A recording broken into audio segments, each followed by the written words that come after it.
En esta historia, vas a conocer a un hombre que apostó su alma al diablo, y casi ganó. Un hombre que conocía el tacto frío de las cartas mejor que el calor de una mano amiga. Un tipo que jugaba con la vida de otros, con su propia vida, como si fueran fichas en una mesa verde. Camilo. Recuerda ese nombre, porque te va a sorprender. ¿Santo? Esa palabra, santo.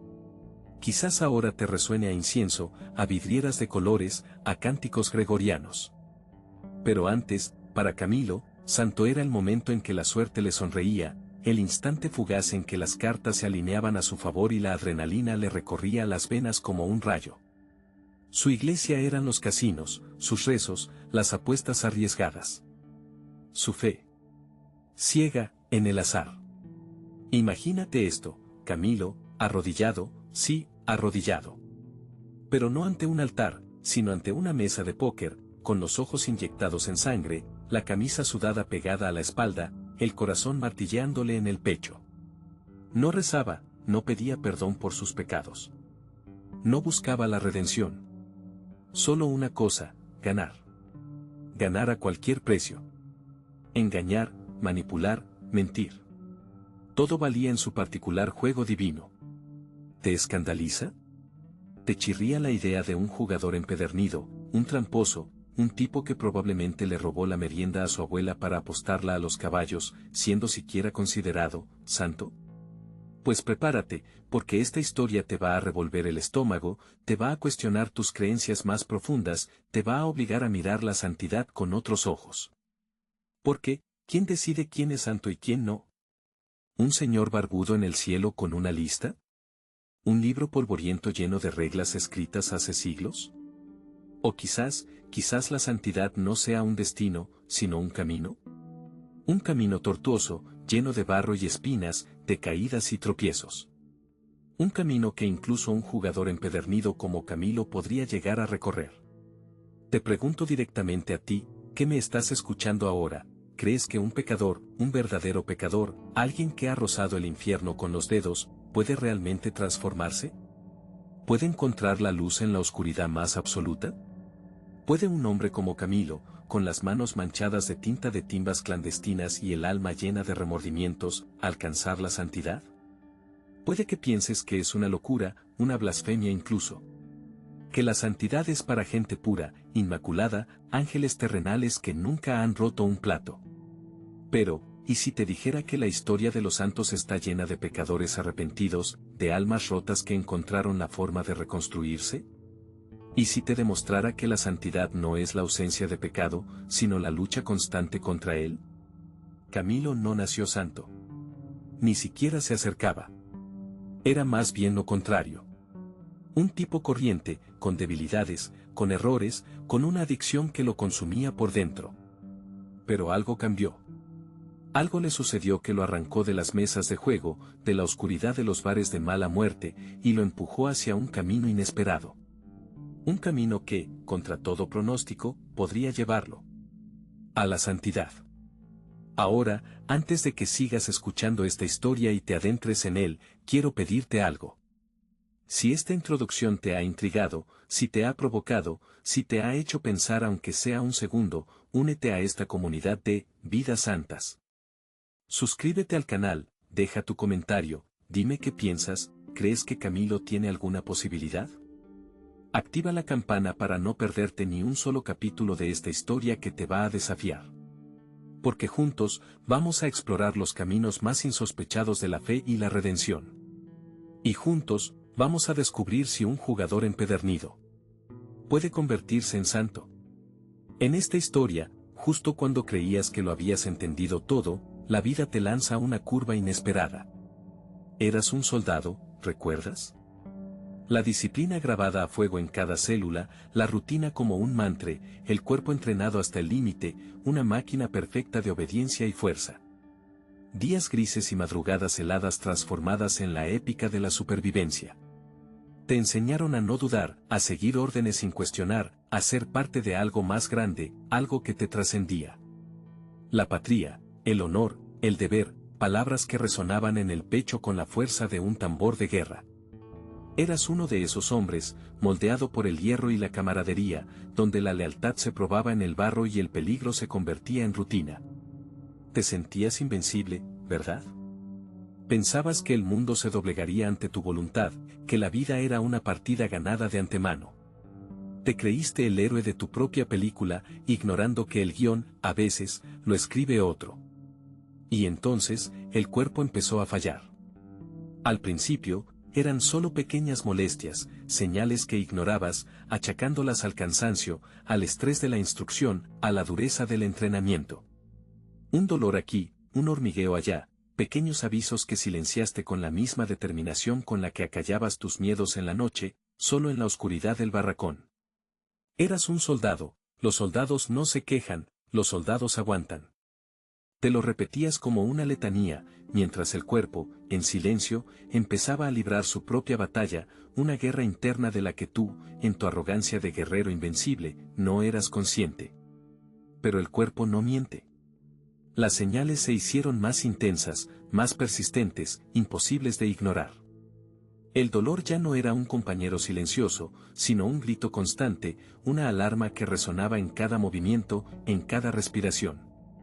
La fuerza que creías inagotable se desvanecía, dejándote vulnerable, frágil, extraño en tu propia piel. La máquina perfecta empezaba a oxidarse, a agrietarse, a desmoronarse desde dentro. Recuerdo el día en que caíste. No fue en un campo de batalla, ni en una misión peligrosa.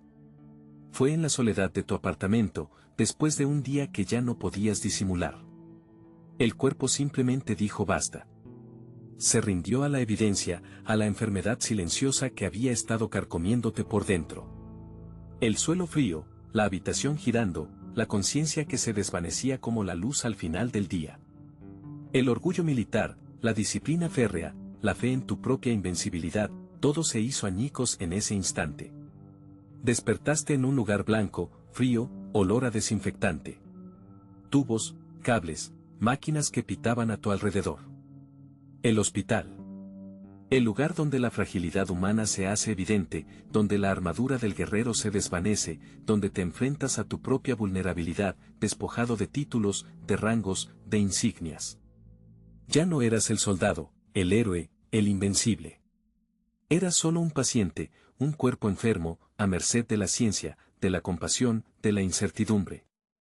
Y ahí, en esa cama de hospital, rodeado de extraños, lejos de la camaradería del cuartel, del ruido de las armas, de la adrenalina del combate, te enfrentaste a una pregunta que nunca te habías planteado en el campo de batalla. Una pregunta que resonaba en el silencio de la habitación, en el eco de tus propios pensamientos, en el vacío que la enfermedad había abierto en tu vida. ¿Es posible encontrar un propósito incluso en la enfermedad y la adversidad?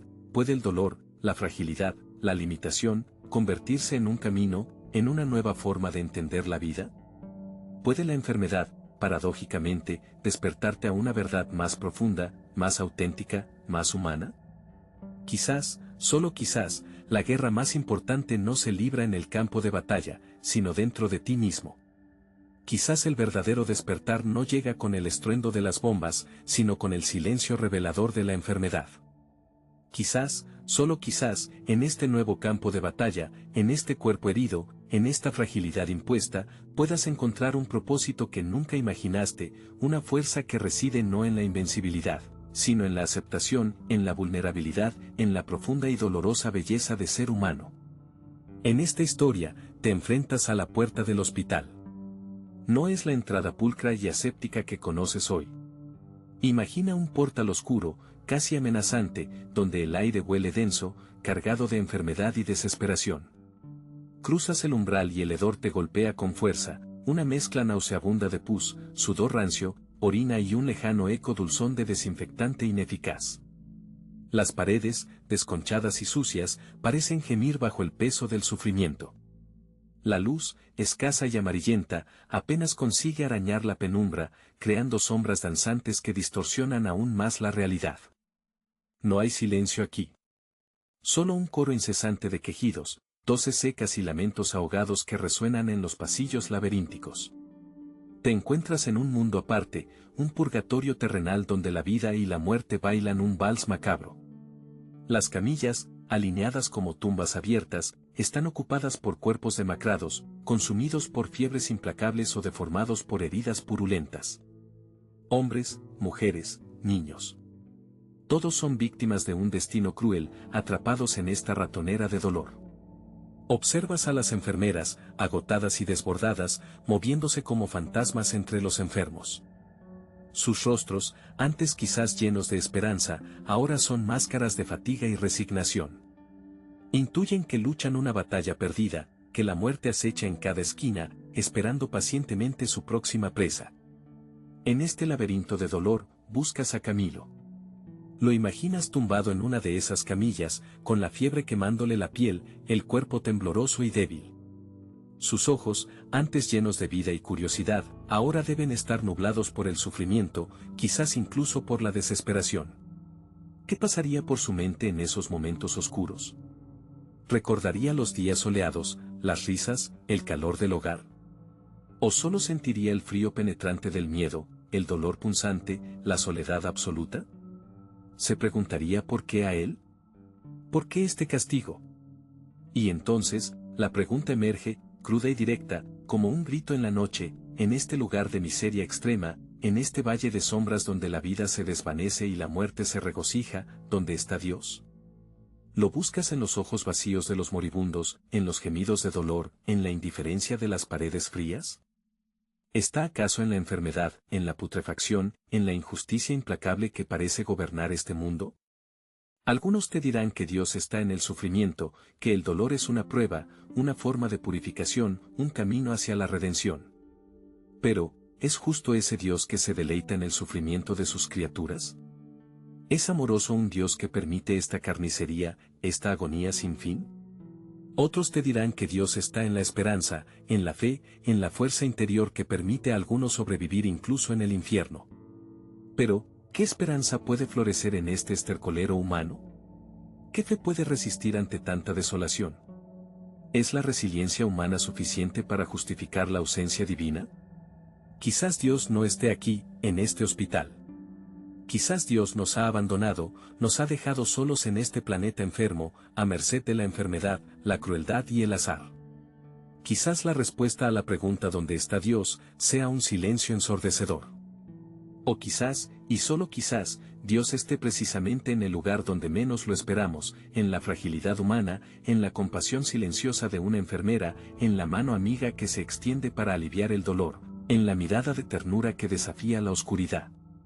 Quizás la divinidad no reside en un ser supremo distante y omnipotente, sino en la chispa de humanidad que persiste incluso en los momentos más oscuros. Quizás la esperanza y el significado no se encuentran en una respuesta fácil o en una promesa celestial, sino en la capacidad de amar, de cuidar, de resistir, incluso cuando todo parece perdido. En medio del sufrimiento extremo, ¿dónde podemos encontrar esperanza y significado? No te doy respuestas fáciles, solo preguntas incómodas, preguntas que quizás te obliguen a mirar dentro de ti, a cuestionar tus propias creencias, a buscar tu propia verdad en este laberinto de dolor y esperanza. Porque la miseria del hospital, la desolación de Camilo, no son solo historias del pasado. Son un espejo que refleja la fragilidad de nuestra existencia, la eterna lucha entre la luz y la oscuridad, y la pregunta persistente que todos, en algún momento, nos hacemos: ¿dónde está Dios cuando más lo necesitamos? ¿Alguna vez te has preguntado si un cambio radical es real o simplemente un espejismo? ¿Una promesa vacía en medio del desierto de tus hábitos? Quizás lo has sentido en carne propia, esa sacudida interna, esa certeza de que la página se ha girado para siempre. Yo sí. Lo sentí con el juego. Recuerdo la primera vez que creí haberlo dejado atrás. Fue como despertar de una pesadilla larga y pegajosa. La ansiedad constante, la persecución de la siguiente apuesta, el vacío en el estómago cuando perdía, todo eso, de repente, pareció desvanecerse. Fue un domingo por la tarde, lo recuerdo con claridad. Estaba sentado en el salón, la luz entrando por la ventana, y sentí una paz inusual. Una calma que no experimentaba hacía años. Fue más que dejar de apostar, fue como si una parte de mí, la parte obsesionada, la parte destructiva, se hubiera extinguido. Lo llamé conversión. Una transformación completa, de la oscuridad a la luz, del vicio a la virtud. Me sentí liberado, renacido. Pensé, ingenuamente, que había ganado la batalla final. Le conté a mis amigos, a mi familia. He cambiado, les decía con una convicción que me resonaba hasta en los huesos. Ya no soy el mismo. Y en ese momento, lo creía de verdad. Creía en esa versión nueva de mí, en esa persona que había escapado de las garras del juego. Me abrazaron, me felicitaron, celebraron mi nueva vida. Y yo me sentí como un héroe, un superviviente que había escalado la montaña más alta y había llegado a la cima. La cima de la libertad, la cima del autocontrol, la cima de la redención. Pero las cimas, ya lo sabes, pueden ser engañosas. Desde lo alto, el camino de vuelta parece insignificante, fácil. Te olvidas de las pendientes resbaladizas, de las rocas sueltas, de las sombras que se alargan al atardecer. Y así fue. Poco a poco, casi imperceptiblemente, la tranquilidad empezó a agrietarse. Pequeñas fisuras al principio, apenas notables. Pensamientos fugaces, recuerdos lejanos de la emoción, de la adrenalina, de la falsa promesa de ganar. Solo una vez, me decía a mí mismo. Para demostrar que ya no me afecta. Para recordar cómo era y reafirmar lo lejos que he llegado. Mentiras. Todas mentiras que me contaba a mí mismo para justificar lo injustificable. Y entonces, un día, volví a apostar. Una pequeña cantidad al principio, insignificante, pensé. Un desliz, nada más. Pero un desliz en una pendiente resbaladiza es el principio de la caída. Y caí. Caí con la misma fuerza, con la misma desesperación, con la misma autodestrucción que creía haber dejado atrás. La conversión se desvaneció como niebla al sol. La nueva vida se reveló como un espejismo, una fantasía que se rompía en 1000 pedazos. Volví a ser el mismo de antes, o peor. Con la vergüenza añadida, con la culpa multiplicada, con la sensación de haber traicionado no solo a los demás, sino a mí mismo.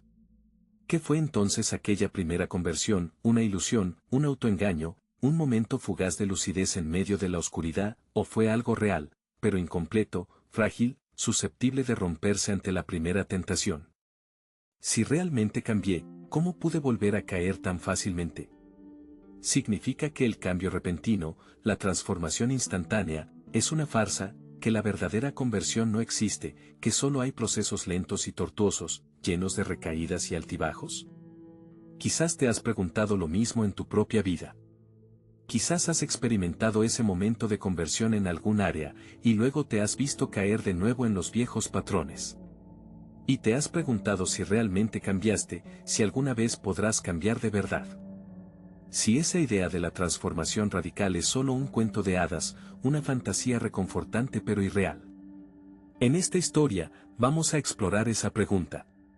Vamos a cuestionar la autenticidad de los cambios repentinos, la naturaleza de la conversión, la posibilidad real de la transformación personal. ¿Por qué? ¿Es la conversión un evento único, un punto de inflexión definitivo? ¿O es un proceso continuo, una lucha constante, un camino lleno de idas y venidas, de avances y retrocesos? Una pregunta que, quizás, solo puedas responder tú mismo, en tu propio viaje, con tus propias experiencias. Y quizás, la respuesta no sea tan sencilla como blanco o negro, real o fugaz. Quizás, la verdad se encuentre en los grises, en las sombras, en la complejidad de la condición humana. Vuelta al hospital, el encuentro. Regresas al hospital, pero esta vez es diferente. Ya no estás ahí como un observador distante, alguien que pasa de largo con prisa y un nudo en el estómago. Ahora, vuelves con la piel más fina, con los ojos más abiertos, quizás incluso con el alma un poco más rota. La primera vez, te movías por los pasillos con la inconsciencia de quien cree que el dolor es algo ajeno, algo que les pasa a otros. Ahora, sabes que el dolor es universal, que acecha en cada esquina, que puede rozarte en cualquier momento. Y lo sientes, lo percibes en el aire denso y cargado de este lugar. No es solo el olor a desinfectante, a enfermedad. Es algo más profundo, algo que se pega a la ropa, que se mete bajo la piel. Es el peso invisible del sufrimiento, la desesperanza que flota como un gas tóxico en cada habitación, en cada rostro cansado. Ves a la anciana demacrada, conectada a un laberinto de tubos, con la mirada perdida en un punto invisible del techo, que habrá visto en su vida, qué secretos guardarán esas arrugas profundas, esos ojos apagados, ¿ha amado, ha reído, ha soñado alguna vez? ¿O, es solo una máquina averiada esperando a ser desconectada?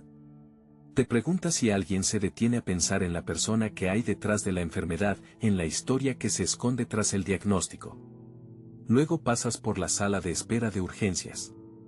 Un crisol de angustia y paciencia forzada. Familias enteras apiñadas en sillas incómodas, esperando noticias que a menudo serán malas. Ves la preocupación en los rostros jóvenes, la resignación en los más viejos. Escuchas el llanto silencioso de un niño, el murmullo de oraciones a medio rezar, el eco metálico de los carritos de enfermería que pasan a toda velocidad. Y te fijas en la ropa, en los zapatos gastados, en las manos encallecidas.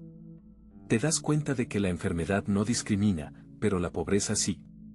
Que para algunos, enfermar es un lujo que no se pueden permitir.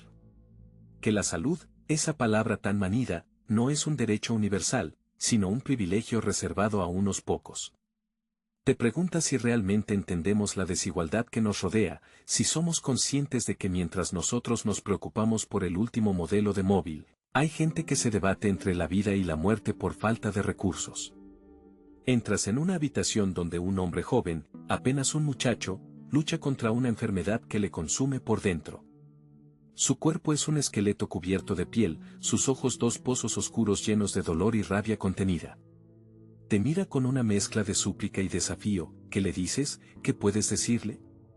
Le ofreces una palmadita en la espalda y una frase hecha sobre la esperanza, le hablas de la voluntad de vivir, mientras él sabe que su cuerpo le está traicionando, o simplemente te quedas en silencio, avergonzado de tu propia salud, de tu propia vida trivial y cómoda. Te sientes un intruso, un mirón privilegiado que observa el sufrimiento ajeno desde la barrera de su bienestar. Te preguntas si tu presencia aquí es útil, si sirve para algo más que para alimentar tu propia curiosidad morbosa. ¿Estás aquí para ayudar o para sentirte mejor contigo mismo al contrastar tu suerte con la desgracia de los demás? ¿Es el altruismo una forma disimulada de egoísmo? ¿Buscamos realmente aliviar el dolor del mundo, o solo buscamos la gratificación de sentirnos buenos samaritanos? Sales del hospital con el estómago revuelto, con la cabeza llena de preguntas incómodas. El aire fresco de la calle te golpea como una bofetada, recordándote la normalidad artificial del mundo exterior, la burbuja en la que vivimos la mayoría. Te sientes culpable por respirar aire puro, por caminar con piernas sanas, por tener la certeza de que mañana te levantarás sin dolor. Y te preguntas si este encuentro con el sufrimiento te habrá cambiado realmente. Si esta inmersión en la fragilidad humana te habrá hecho más empático, más compasivo, más humano. O si, por el contrario, simplemente volverás a tu vida cotidiana, olvidando rápidamente las caras, los gemidos, las miradas perdidas que has visto hoy. Si el impacto de esta experiencia se diluirá con el tiempo, como una gota de tinta en un océano de indiferencia. Te cuestionas si el contacto directo con el dolor ajeno tiene el poder de transformarnos profundamente, de romper la coraza de nuestro egoísmo, de abrir nuestro corazón a la vulnerabilidad del otro.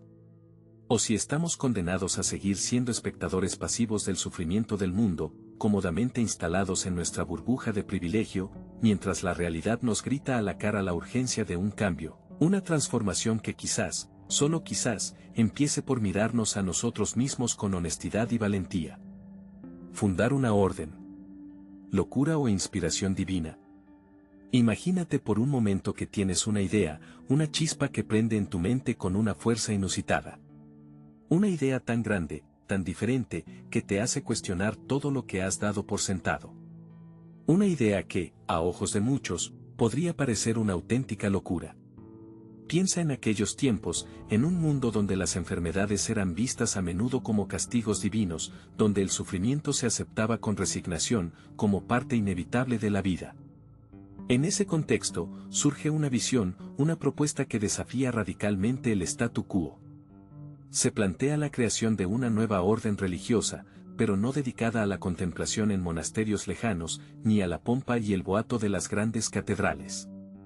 No. Esta orden, escucha bien, estaría consagrada por completo a los enfermos.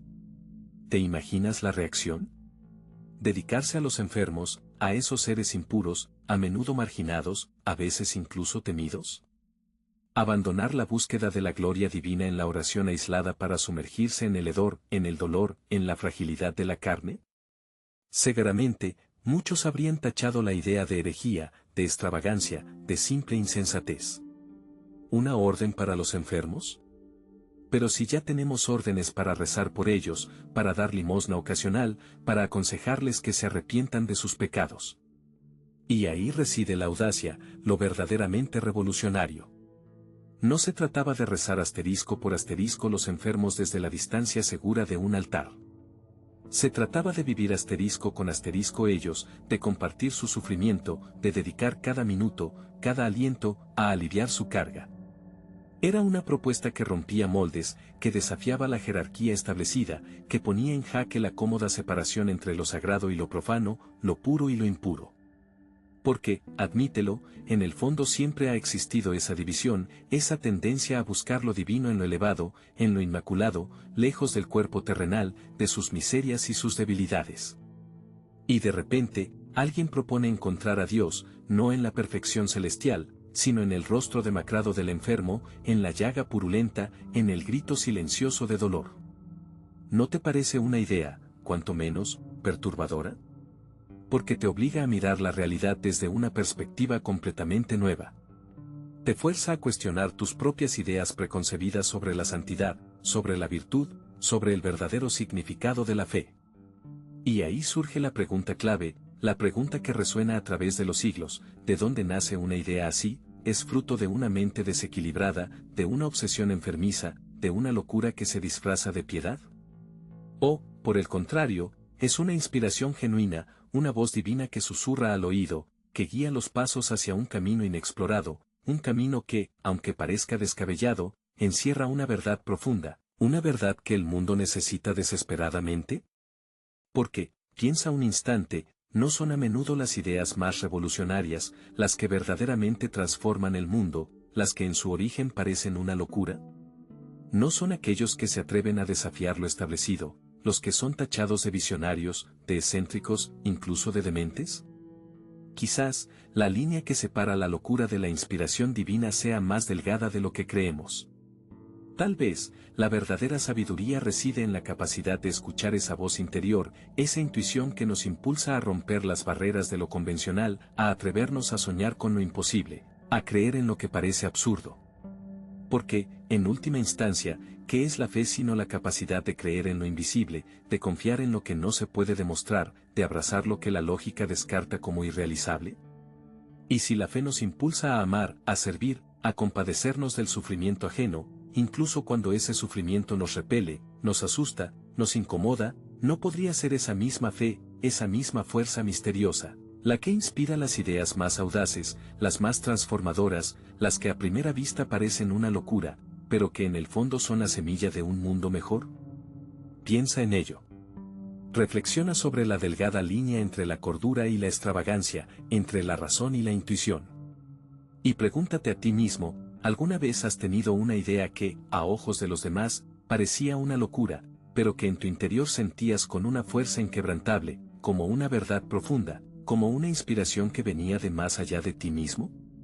Quizás, en esa idea, en esa aparente locura, residía una chispa de divinidad, una semilla de cambio, una oportunidad para transformar el mundo, o al menos, tu propio mundo. ¿Te has parado a pensar alguna vez en cómo te gustaría ser tratado si estuvieras enfermo, vulnerable, completamente dependiente de la bondad de extraños? Imagina por un momento el peor escenario posible. Te encuentras postrado en una cama, quizás en un hospital, rodeado de dolor y de incertidumbre. ¿Qué esperas? Seguramente, cuidado. Pero, ¿qué clase de cuidado? ¿Uno mecánico, frío, casi despectivo, o uno que te vea como persona, con dignidad, con valor intrínseco? En esta historia, Vamos a hablar de un hombre que se atrevió a desafiar la forma en que se trataba a los enfermos en su época, un tiempo donde la enfermedad a menudo significaba también la pérdida de la humanidad a ojos de muchos. Estamos hablando de San Camilo de Lelis, y de cómo sus ideas, tan básicas hoy en día, eran consideradas por algunos como una locura, casi una herejía. Piensa en el siglo XVI. Los hospitales eran, en muchos casos, lugares de miseria, focos de infección, donde se iba a morir más que a curarse. El personal, a menudo sin formación alguna, veía a los enfermos como un estorbo, como números en una lista, no como seres humanos sufrientes. La higiene era prácticamente inexistente, el consuelo emocional, impensable.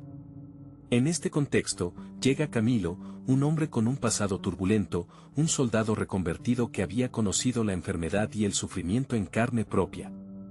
Y lo que vio, lo que experimentó, le indignó profundamente. Para Camilo, tratar a un enfermo no era simplemente una tarea, una obligación impuesta. Era un acto sagrado, una forma de servir a Cristo mismo. Sí, has oído bien, a Cristo. Él veía en cada persona enferma la imagen de Dios sufriente, y por lo tanto, merecedora del máximo respeto y cuidado. Esto, en una época donde la jerarquía social lo impregnaba todo, incluso la enfermedad, era una idea radical, subversiva. ¿Cómo ibas a tratar con la misma reverencia a un noble y a un mendigo, ambos enfermos? Para Camilo, la respuesta era clara, con la misma, absoluta, incondicional reverencia. Imagínate la escena. Enfermeros, muchos de ellos rudos, poco instruidos, acostumbrados a un trato brusco, recibiendo órdenes de tratar a los pacientes con delicadeza, con paciencia, con una sonrisa. Pedirles que mantuvieran la limpieza, que ofrecieran consuelo, que se preocuparan no solo del cuerpo, sino también del alma. Era una revolución en toda regla. Una revolución silenciosa, pero profundamente transformadora. Algunos, cegaramente, se burlarían. ¿Dignidad para los enfermos? ¿Profesionalismo en el cuidado? ¿Tonterías? Estos son pobres desgraciados, ¿para qué tanto miramiento? Seguro que muchos pensaron que Camilo estaba loco, que sus ideas eran impracticables, utópicas. En una sociedad acostumbrada a la dureza, a la indiferencia ante el sufrimiento ajeno, hablar de amor, de compasión, de dignidad en el contexto de la enfermedad, podía sonar, y cegaramente sonó para muchos, como un discurso peligrosamente sentimental, incluso revolucionario en el peor sentido de la palabra. Pero Camilo no se detuvo. Con una fe inquebrantable y una determinación férrea, fundó una orden religiosa, los ministros de los enfermos, dedicados precisamente a esto, a llevar a la práctica sus ideas revolucionarias. Formó a sus religiosos, les inculcó la importancia del trato humano, de la higiene, de la observación clínica, de la empatía. Les enseñó a ver más allá de la enfermedad, a ver a la persona que sufría detrás del cuerpo doliente. Ahora te pregunto, ¿crees que las ideas de San Camilo eran demasiado avanzadas para su época, eran tan radicales que estaban destinadas al fracaso, incomprendidas por un mundo que aún no estaba preparado para ellas? O, por el contrario, fueron ideas simplemente adelantadas a su tiempo, semillas de una revolución que, aunque tardó en germinar plenamente, cambió para siempre la forma en que entendemos el cuidado de los enfermos? Quizás la respuesta no sea tan sencilla. Tal vez fueron ambas cosas a la vez. Demasiado radicales para algunos, pero afortunadamente, adelantadas a su tiempo para muchos otros. Porque si hoy en día hablamos de humanización de la asistencia sanitaria, de derechos del paciente, de cuidados paliativos, de la importancia de la empatía y la compasión en la medicina, es, en gran medida, gracias a hombres como San Camilo, que se atrevieron a soñar con un mundo donde la enfermedad no significara la pérdida de la dignidad, donde el cuidado fuera un acto de amor y no solo una obligación profesional. Piensa en ello. La próxima vez que te cruces con un profesional sanitario, recuerda que detrás de su uniforme, de su rutina, hay una herencia, un legado que se remonta a siglos atrás, a hombres que lucharon por cambiar el mundo, un paciente a la vez. Y pregúntate, ¿estamos a la altura de ese legado? ¿Estamos tratando a los enfermos con la dignidad y el profesionalismo que ellos merecen, o todavía tenemos mucho que aprender de aquel hombre que, en el siglo XVI, se atrevió a soñar con una revolución en la asistencia? Una revolución que, quizás, aún no ha terminado. En esta historia, te has adentrado en la vida de Camilo, un hombre transformado, un santo reconocido. Podrías pensar que al alcanzar tal elevación espiritual, al dedicar su vida por completo a Dios y al prójimo, los problemas, las dificultades, las tribulaciones, quedarían atrás. Que su camino, una vez encontrado, se volvería llano, iluminado solo por la gracia divina. Pero, ¿y si te dijera que no fue así, y si te revelara que incluso después de fundar su orden, de ver su obra florecer, de ser venerado por muchos, Camilo continuó enfrentando tormentas, desafíos que pondrían a prueba incluso al alma más templada? Piensa por un momento en la ironía, en la aparente contradicción. Un hombre que ha entregado su ser a la divinidad, que ha consagrado cada aliento a aliviar el dolor ajeno, aún así, no es inmune al sufrimiento. Parece injusto, ¿verdad? Como si el universo, o el destino, o como quieras llamarlo, se complaciera en poner obstáculos precisamente en el camino de aquellos que más hacen por el bien. Camilo, después de años de lucha personal, de batallar contra sus propios demonios, de encontrar su vocación en el servicio a los enfermos, había logrado construir algo extraordinario. La Orden de los Ministros de los Enfermos, su legado, se extendía, llevando consuelo y esperanza a los hospitales, a los hogares de los desvalidos. Pero esta expansión, este crecimiento, no fue un camino de rosas. Cada nuevo paso, cada nueva fundación, venía acompañado de su propia cuota de dificultades. Imagina las tensiones internas dentro de la propia orden. Reunir a hombres diversos, con diferentes personalidades, convicciones y aspiraciones, bajo una misma regla, bajo un mismo ideal, siempre genera fricciones. Incluso entre aquellos que comparten la fe y la devoción, surgen desacuerdos, malentendidos, luchas de poder sutiles, pero no menos dolorosas. Camilo, como líder, como fundador, debía lidiar con estas dinámicas humanas, con estas imperfecciones que se filtraban incluso en el seno de su obra más sagrada. Tenía que ser padre, juez, confesor, guía, todo al mismo tiempo, para mantener la armonía, para preservar la unidad, para evitar que las divisiones internas socavaran el propósito mismo de la orden. Y luego estaban los desafíos externos. El mundo, incluso el mundo religioso, no siempre recibe con los brazos abiertos las nuevas ideas, las nuevas iniciativas, incluso las más virtuosas. La envidia, la incomprensión, la resistencia al cambio, son fuerzas poderosas que pueden obstaculizar incluso las obras más inspiradas por Dios. Camilo, con su visión innovadora del cuidado de los enfermos, con su insistencia en la dignidad de cada persona sufriente, seguramente encontró oposición, críticas, incluso ataques velados de aquellos que se sentían amenazados por su éxito, o que simplemente no comprendían la profundidad de su misión. ¿Acaso crees que el camino de la santidad está exento de la mezquindad humana, de la oscuridad que anida en algunos corazones? Pero quizás, lo más sorprendente, lo más desconcertante, sea el sufrimiento personal de Camilo, su propio calvario íntimo, incluso después de alcanzar la santidad. Porque, ¿quién te ha dicho que los santos son inmunes al dolor físico, a la angustia emocional, a la sequedad espiritual?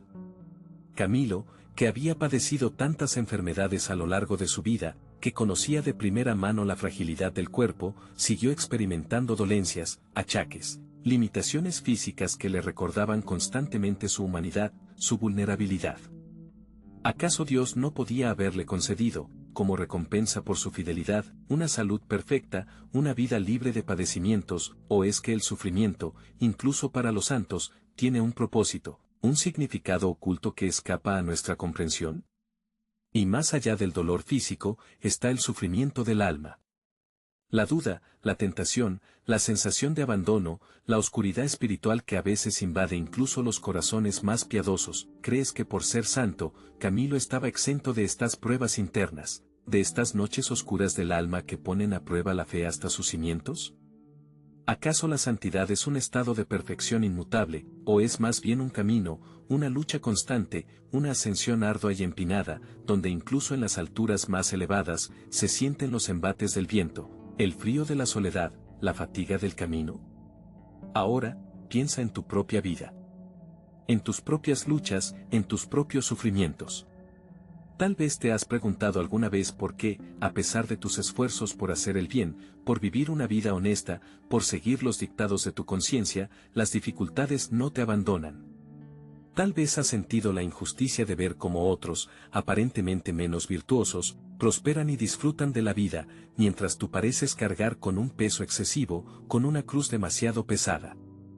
La pregunta que surge, inevitablemente, es esta: ¿por qué sufre un santo? ¿Por qué incluso las personas más santas, más dedicadas, más entregadas a Dios, experimentan sufrimiento y dificultades en la vida? No hay respuestas fáciles, no hay explicaciones simples que puedan disipar por completo el misterio del dolor humano, especialmente el dolor de los justos. Pero quizás, al contemplar la vida de Camilo, sus pruebas y tribulaciones, podemos vislumbrar algunas pistas, algunas reflexiones que nos ayuden a comprender, o al menos a aceptar, esta realidad ineludible. Tal vez el sufrimiento, incluso para un santo, es una forma de purificación, de despojamiento, de humildad. Tal vez es un recordatorio constante de nuestra fragilidad humana, de nuestra dependencia de Dios, de nuestra necesidad de la gracia divina. Tal vez es una manera de identificarnos más profundamente con el sufrimiento de Cristo, de participar en su pasión redentora, de convertirnos en instrumentos de consuelo y esperanza para otros que sufren. O quizás, simplemente, el sufrimiento es parte inherente de la condición humana, una realidad que nadie, ni siquiera el más santo, puede eludir por completo. Sea cual sea la razón, o las razones, la vida de Camilo nos enseña que la santidad no es sinónimo de ausencia de dolor, sino de cómo enfrentamos el dolor. No es evitar las tribulaciones, sino cómo las abrazamos, cómo las transformamos en oportunidades de crecimiento, de amor, de entrega. Camilo sufrió, sí, incluso después de ser Camilo de Lelis, el fundador, el santo. Pero en su sufrimiento, en sus pruebas, en sus tribulaciones, encontramos también un ejemplo de fortaleza, de fe inquebrantable, de amor perseverante. Y quizás, en ese ejemplo, encontremos también un poco de luz para iluminar nuestros propios caminos oscuros, nuestras propias noches de dolor. ¿Te has parado a pensar alguna vez en San Camilo hoy? En este preciso instante, mientras sigues con tu vida, con tus preocupaciones, con tus ambiciones, ¿te has preguntado si su historia, su sacrificio, su entrega, significan algo más que una página polvorienta en un libro de historia religiosa? Quizás te suene su nombre, tal vez no. Puede que lo asocies vagamente a hospitales, a enfermos, a una época lejana donde la medicina era más fe que ciencia. Y ahí reside precisamente la primera gran pregunta: en un mundo donde la tecnología médica avanza a pasos agigantados, donde se descifran códigos genéticos y se realizan trasplantes imposibles hace siglos, ¿tiene sentido hablar de un hombre del siglo XVI? ¿No es acaso una reliquia del pasado, un buen samaritano de otra era, pero irrelevante para nuestros tiempos cínicos y pragmáticos? Piensa por un momento en las noticias de hoy. Guerras que parecen no tener fin, crisis económicas que ahogan a familias enteras, un planeta que grita auxilio ante nuestra indiferencia. En este caos, en esta vorágine de problemas globales y personales, ¿queda espacio para la compasión? ¿No es acaso la compasión un lujo que no nos podemos permitir, una debilidad en un mundo que premia la ambición desmedida y la supervivencia del más fuerte? San Camilo dedicó su vida a los enfermos, a los marginados, a los que la sociedad de su tiempo prefería ignorar. Fundó una orden religiosa para servirles, para cuidarles con una entrega que rayaba en lo heroico. Pero, seamos honestos, hoy en día, ¿quién se entrega así? ¿Quién sacrifica su tiempo, su comodidad, su futuro, por el bienestar de un extraño? En la era del individualismo exacerbado, donde se nos bombardea constantemente con mensajes de autoayuda y éxito personal, ¿no suena la entrega total de San Camilo a una ingenuidad casi ridícula? Mira a tu alrededor. Observa el sistema sanitario actual, un sistema que, en muchos lugares, parece más preocupado por la rentabilidad que por la salud humana. Hospitales saturados, listas de espera interminables, profesionales sanitarios al borde del colapso, agotados y desmoralizados. En este contexto, ¿qué valor tiene el ejemplo de un hombre que predicaba el servicio con alegría y dedicación? ¿No es acaso una utopía irrealizable, un idealismo trasnochado que choca frontalmente con la cruda realidad de la medicina moderna? Incluso dentro de la propia fe, ¿no se ha diluido el mensaje de San Camilo? ¿No se ha convertido la compasión en un mero cliché, en una palabra vacía que se pronuncia en sermones dominicales pero que rara vez se traduce en acciones concretas? ¿No hemos sustituido la entrega genuina por la caridad espectáculo, por la donación puntual que alivia conciencias pero no cambia estructuras? Y tú, en tu vida cotidiana, en tus pequeñas decisiones, donde sitúas la compasión, ¿te importa realmente el sufrimiento ajeno, o te has acostumbrado a mirar hacia otro lado, a protegerte en tu burbuja de confort, convencido de que los problemas del mundo no son asunto tuyo? Es fácil indignarse ante las injusticias lejanas, ante las imágenes impactantes que nos llegan a través de las pantallas. Pero, ¿qué pasa con el vecino anciano que vive solo, con el mendigo que duerme en la calle, con el compañero de trabajo que sufre en silencio? ¿Ves su dolor? ¿Te importa?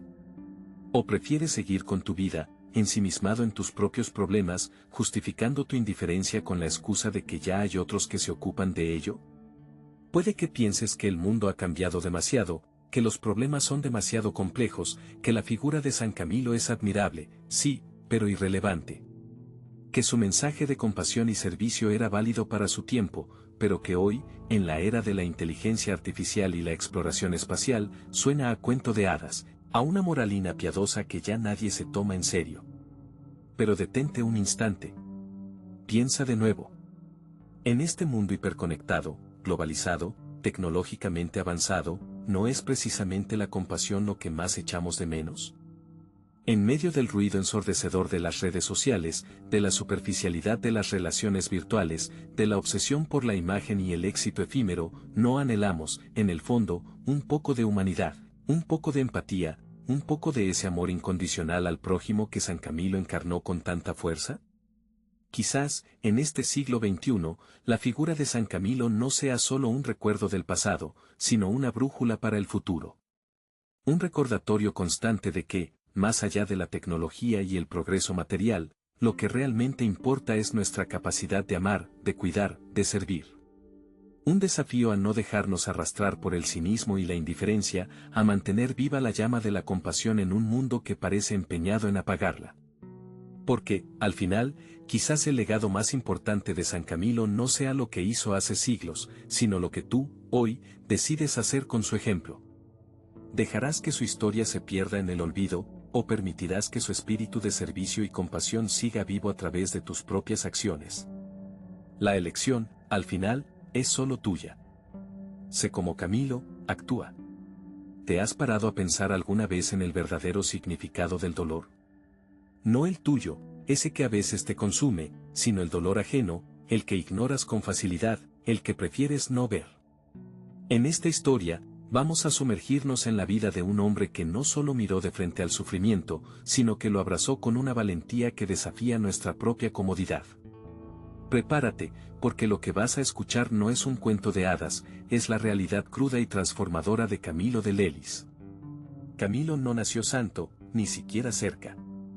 Su juventud fue un torbellino de vicios y excesos. Soldado mercenario, jugador empedernido, su vida era una montaña rusa de fortuna y miseria, más inclinada a la miseria. Para ser honestos, ¿te suena familiar?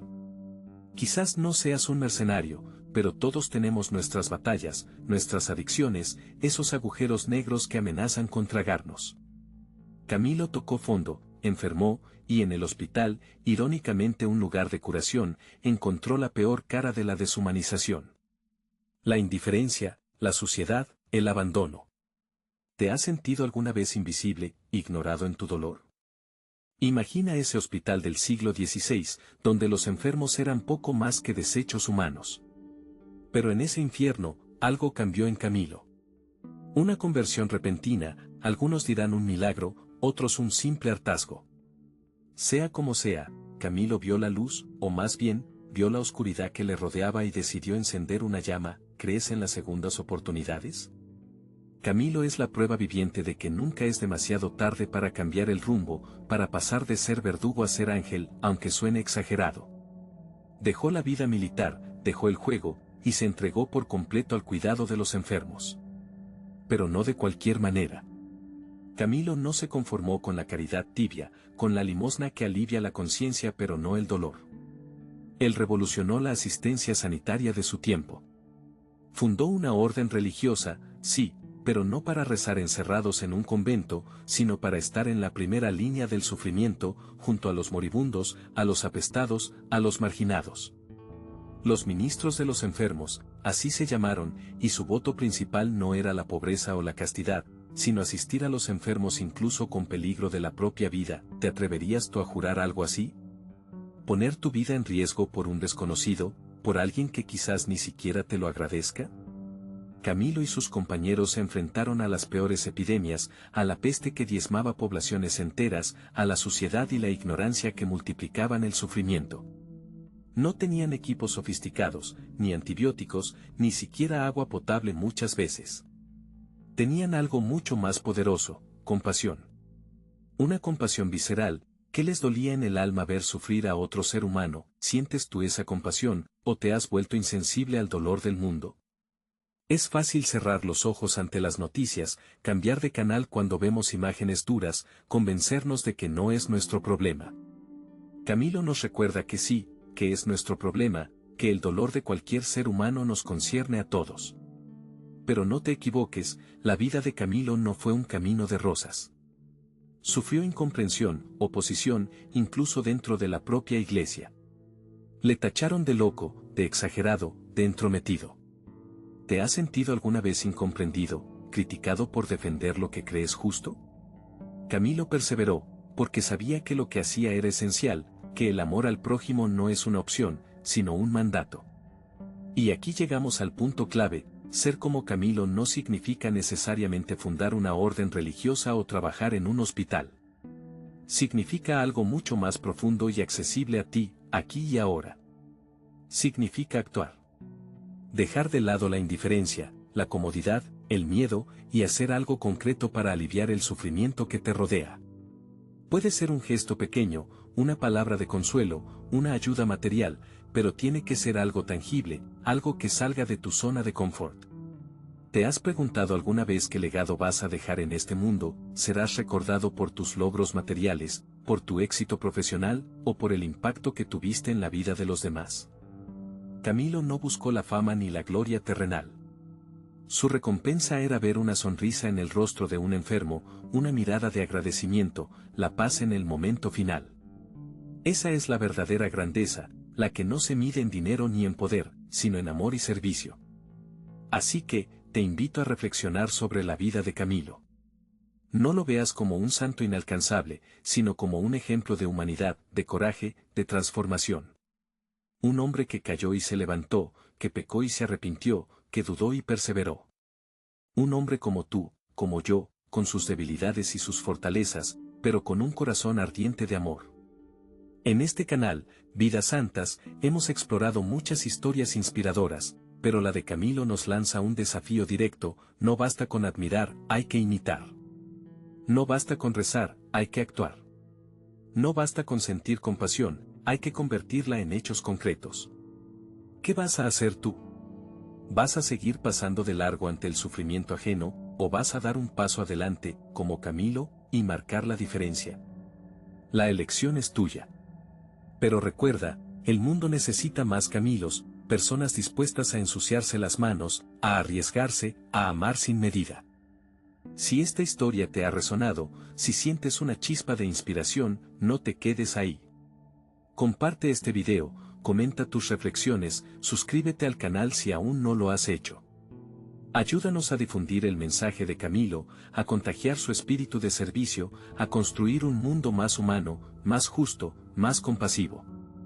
Tu interacción, tu voz, tu participación, son el primer paso para convertirte tú también en un pequeño Camilo en tu propio entorno. Actúa. El mundo te necesita.